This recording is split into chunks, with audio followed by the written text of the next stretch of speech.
치과는 누구나 무서워하죠. 특히 어른도 그런데 아이들의 경우에 있어서는 특히나 더 치과가 무섭습니다. 그렇지만 치과가 무섭다고 치료를 연기하거나 미룰 수는 없겠죠. 그래서 소아치과에서는 어떻게 무서워하는 아이를 치료하는지 말씀드리겠습니다. 우선 심리적인 방법을 이용해서 아이들의 불안을 없애주고 편안하게 해줄 수가 있겠습니다. 심리적인 방법에는 여러 가지 방법이 있을 수 있는데 그 중에 제일 많이 쓰이는 방법이 페이쇼2라고 하는 방법이 되겠습니다.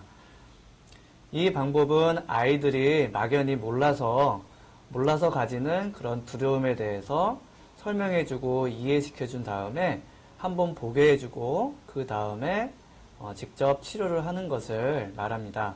예를 들면 치과에서 사용하는 핸드피스의 경우에 이것은 충치벌레를 잡아주는 물총이야 라고 설명을 해주고 직접 아이의 손을 펴서 그 위에 핸드피스로 물을 뿌려주고 그 다음에 직접 아이의 입에 치료를 하는 것입니다. 이런 방법을 통해서 잘 몰라서 불안한 아이가 이해할 수 있도록 도와주고 그것을 통해서 모르는 것에 대한 불안감을 많이 줄여줄 수가 있겠습니다. 그 다음 방법으로 체계적 탈감작이라고 하는 방법이 있을 수 있는데 이것은 처음부터 너무 많은 낯선 환경을 노출시키게 됐을 때 아이가 두려움을 가질 수 있기 때문에 처음부터 너무 많은 것을 하기보다는 차근차근 치과 치료에 접근시키는 것을 말합니다. 처음에는 치과에 왔다가 치과에 이런 것이 있구나 라는 것을 구경만 시켜주고 돌려보내고요. 그 다음번에 왔을 때는 아주 간단한 치료부터 하나씩 시작하는 것입니다.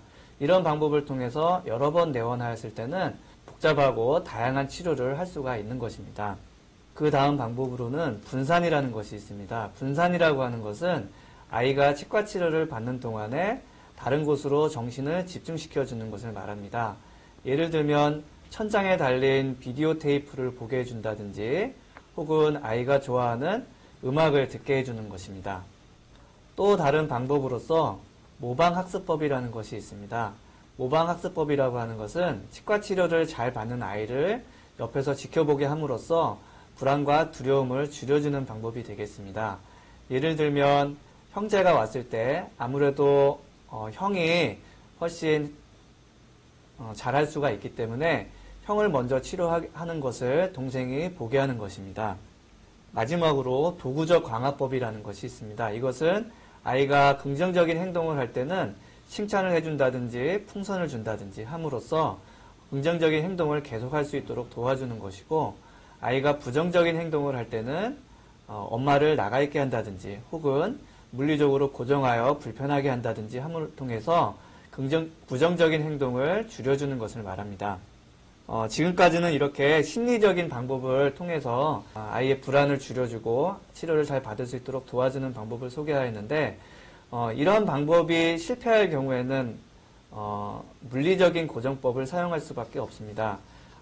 특히 3세 미만인 아이거나 혹은 겁이 너무 많거나 혹은 치료를 거부하는 아이들 같은 경우에 응급적인 상황인 경우라면은 물리적으로 고정을 해서라도 치료를 해야 되겠죠. 그래서 물리적인 고정 방법에는 의료진의 손으로 혹은 부모님의 손으로 아이를 고정시키는 방법이 있을 수 있겠고 특별히 고안된 그 기구가 있습니다. 아이를 물리적으로 고정시키는 기구를 통해서 아이를 물리적으로 고정시켜 놓고 치료를 할 수가 있겠습니다.